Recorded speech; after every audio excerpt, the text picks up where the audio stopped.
I never thought I'd be here. I used to think I was different, that I wasn't the type of person who would ever cheat. But here I am, sitting with this knot in my stomach, feeling like I'm about to burst with guilt. It's funny how life works out, how you can tell yourself one thing, but then find yourself doing the exact opposite. The worst part, I knew what I was doing was wrong the entire time. I met Jason on a work trip, and honestly, it started out so innocently. He was charming, funny, and the kind of person who could light up a room. At first, it was just conversations here and there, mostly casual, nothing that would have raised any red flags. But then we started talking more often. At first, it was harmless. Texts about work, about life, about nothing in particular. But somehow, over time, the conversations became more personal.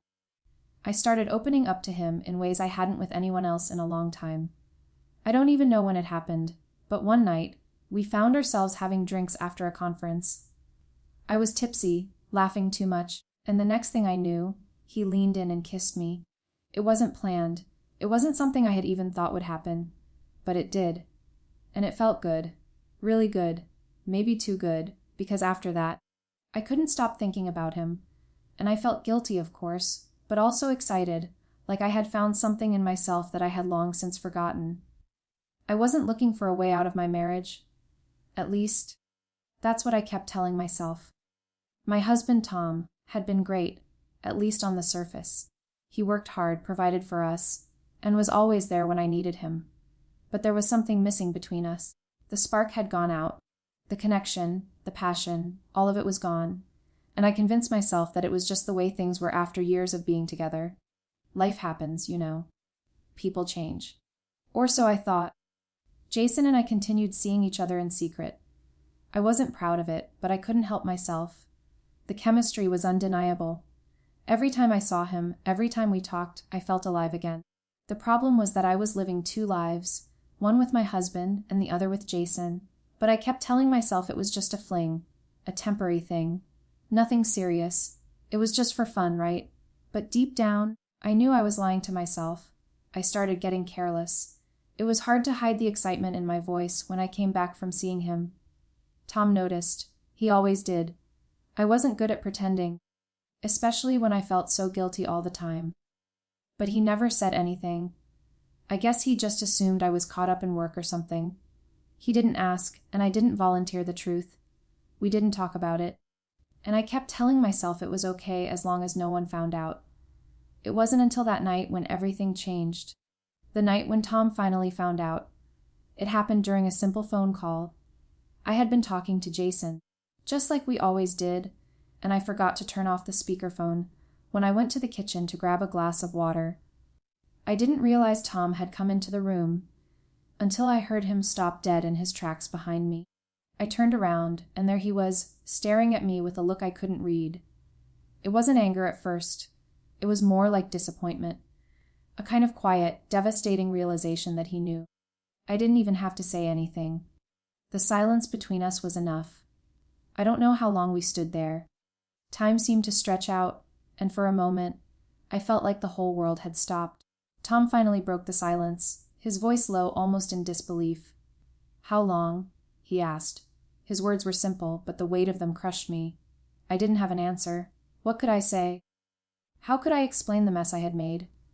How could I tell him that I had let this happen, that I had destroyed everything we had, even if I didn't mean to? I wanted to apologize. I wanted to take it all back, but the words stuck in my throat.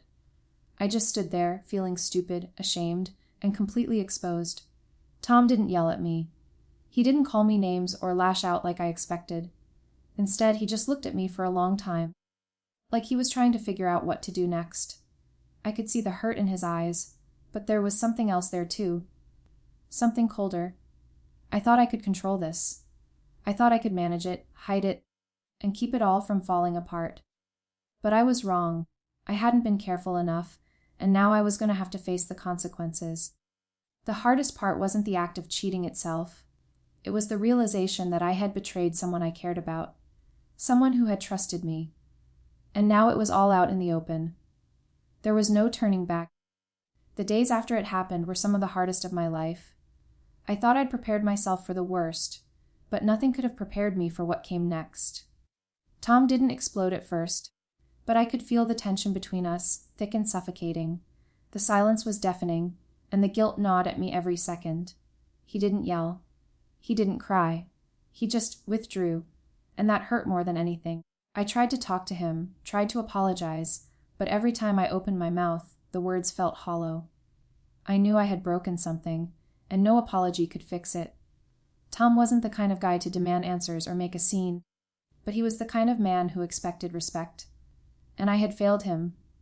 I had failed us. It wasn't until the second night after everything came out that he finally said something.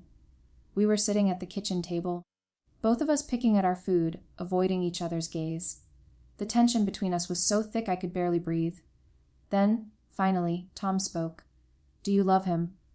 I didn't know how to answer. Part of me wanted to say yes, to justify everything I had done, but I couldn't. Because the truth was, I didn't love Jason. It wasn't love. It was something else. Something I couldn't explain. Something I didn't understand. But it wasn't love, and I knew that. I knew it the moment Tom asked the question. I don't know, I said, barely above a whisper. I don't think I do. Tom didn't say anything for a long time after that. He just stared at me, his face unreadable, and I hated myself for putting him in that position, for making him question everything he thought he knew about me, about us. But I also couldn't help but wonder why hadn't he noticed? Why hadn't he seen how distant I'd become? How I'd been pulling away? I tried to justify my actions in my head, but the truth was none of it made sense. There was no excuse. There never had been. It wasn't just Jason, though. The truth was, I had been unhappy for a long time, and I didn't know how to handle it. I didn't know how to fix it. So, I did what I always did when things felt out of control. I shut down. I stopped talking. I stopped connecting with Tom, and instead of working through our issues, I found an escape with someone else. It was selfish, and it was wrong. But the more I thought about it, the more I realized that none of this had happened overnight. It had built up over time like a slow burn. Tom and I had been drifting for years, and I hadn't done anything to stop it. I had let things slip. I had taken him for granted. I never stopped to think about how it might affect him, how it might make him feel, and I had gotten comfortable in my own dissatisfaction, in my own confusion. So, in some twisted way, I guess I was looking for something to fill the hole inside me, something to make me feel wanted, alive again.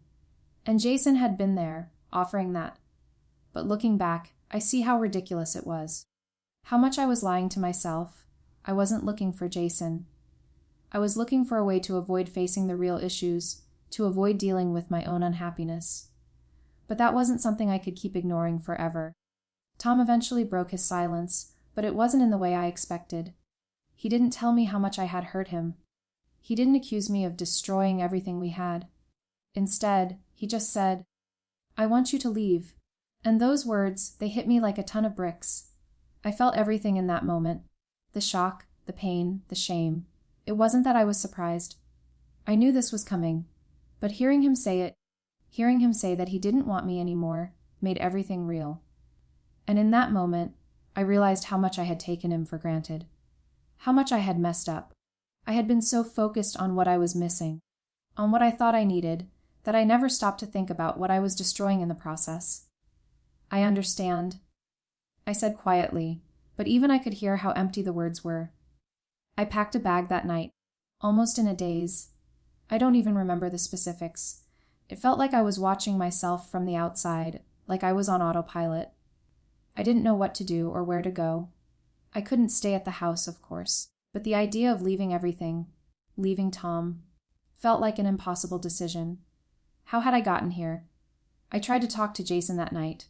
I needed to hear his voice, to feel that rush of excitement again, to convince myself that it had all been worth it. But when I called him, he didn't pick up. I tried again and again. Nothing, and for the first time, I felt like a complete idiot. What had I been chasing? What had I hoped to find? In the end, it was just a distraction. And now, here I was alone and facing the wreckage of my own choices. When I finally got a text from Jason, hours later, it was a simple message. "I can't do this anymore. I'm sorry." It was over. And the worst part, I had no one to blame but myself. The days blurred together after that. I went through the motions, but it all felt so distant, like I was living in some kind of fog. I stayed with a friend for a while, trying to avoid facing reality, but that didn't work for long. I had to go back to the house. I couldn't stay away forever. When I walked back in through that front door, I thought I'd be filled with regret or guilt or something, but honestly, I just felt numb. The house didn't feel like home anymore. It felt like a place where everything had been torn apart, and no matter how hard I tried, I couldn't fix it. Tom wasn't home when I got back, so I just sat in the living room, staring at the empty walls, trying to figure out where to go from here. What do you do when you've ruined everything? When you've betrayed the one person who trusted you the most? A few hours later, he came in. He didn't say anything at first. He just looked at me, and for the first time in days, I saw the raw anger in his eyes. Not the kind that burns bright and quick, but the kind that smolders deep. It was the kind of anger you get when you've been hurt so many times you don't even know how to feel anymore. "Do you even realize what you've done?" he asked, his voice surprisingly calm, but the way he said it, almost like he was talking to a stranger, cut me deep. And then, just like that, it hit me he had given up. I knew it then. He wasn't asking me to explain. He wasn't looking for any justification. He had checked out emotionally. The trust had been shattered, and no amount of apologies was going to put it back together. "I'm sorry, Tom," I whispered, but my voice sounded small, like it didn't even belong to me. He didn't respond to that. He just walked past me, heading to the kitchen. For a second, I thought he might ignore me completely, but then he stopped in the doorway, turned back to face me, and said something that I wasn't prepared for. Something that sent a chill through me. "I want a divorce." I felt the words hit me like a slap, and not because I didn't deserve them, because I absolutely did, but because I never thought it would actually come to this. We had been together for so long, through everything. How had we gotten here? How had I let it go this far? "I thought you might say that," I said, barely able to get the words out. It was like I was watching myself from the outside, trapped in this moment where everything was unraveling and I couldn't stop it. "You've been gone for weeks already?" Tom continued. "You've checked out of this marriage a long time ago, and I don't think I can do this anymore." His voice trembled at the end, but he held himself together, as if he were trying to convince himself, too. I wanted to argue, to beg for another chance, to make him understand how much I regretted everything. But I knew it was pointless. I had crossed a line that couldn't be uncrossed. And the more I thought about it, the more I realized that maybe, just maybe, this was the best thing for both of us. Tom didn't want to hurt me, I knew that much. But he also didn't want to live a lie anymore, and neither did I. So, we stood there, both of us stuck in this moment, unable to move forward or backward. "I understand," I finally said, though the words tasted like ash in my mouth. "If that's what you want, then I'll sign the papers." He didn't say anything after that, just turned and walked away, probably to get the things together he needed to start making this all official. But even then, I didn't feel any relief. Instead, I just felt emptier. My mind was racing, filled with 1,000 thoughts, but none of them made any sense. I kept asking myself how I could have been so stupid. How could I have ruined everything with just one stupid decision? I had the whole night to think about it, and I did.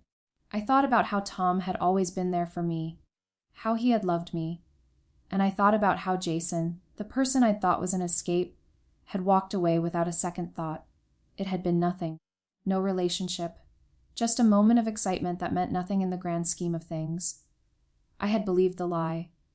I had let myself believe that there was something more than what I already had.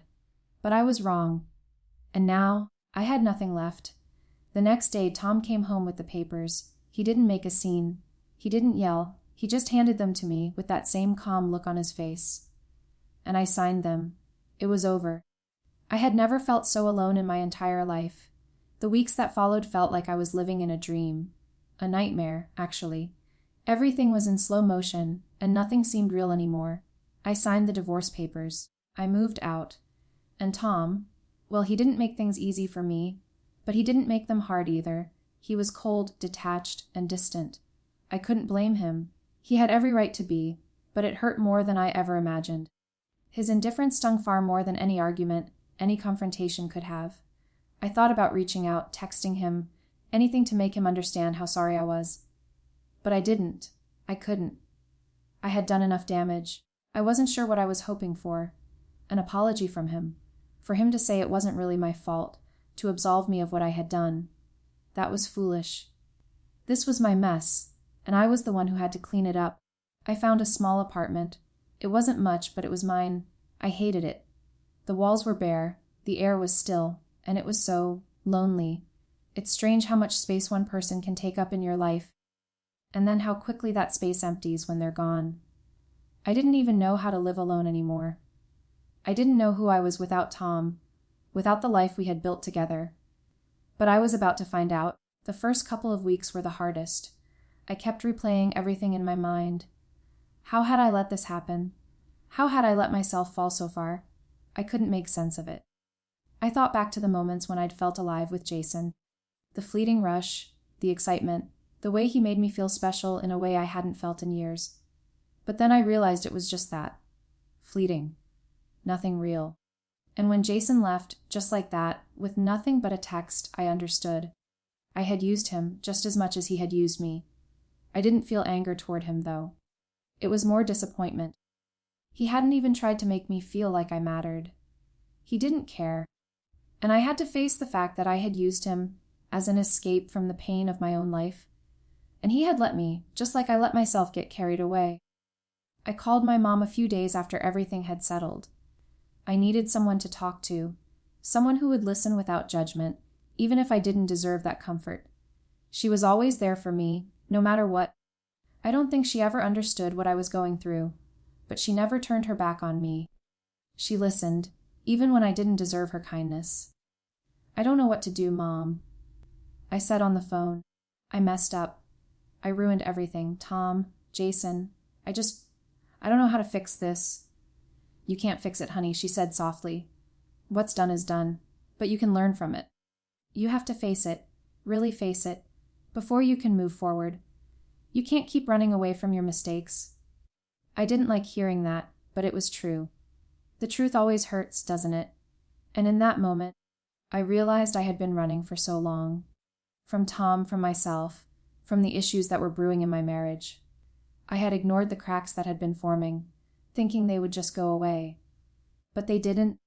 They got bigger, and now they had torn everything apart. I couldn't run anymore. I had to face what I had done, no matter how painful it was. After that conversation, I made the decision to seek help. I didn't know where to start. Counseling, therapy, something, anything, because I couldn't live like this. I couldn't keep carrying the weight of my mistakes and pretending everything was fine.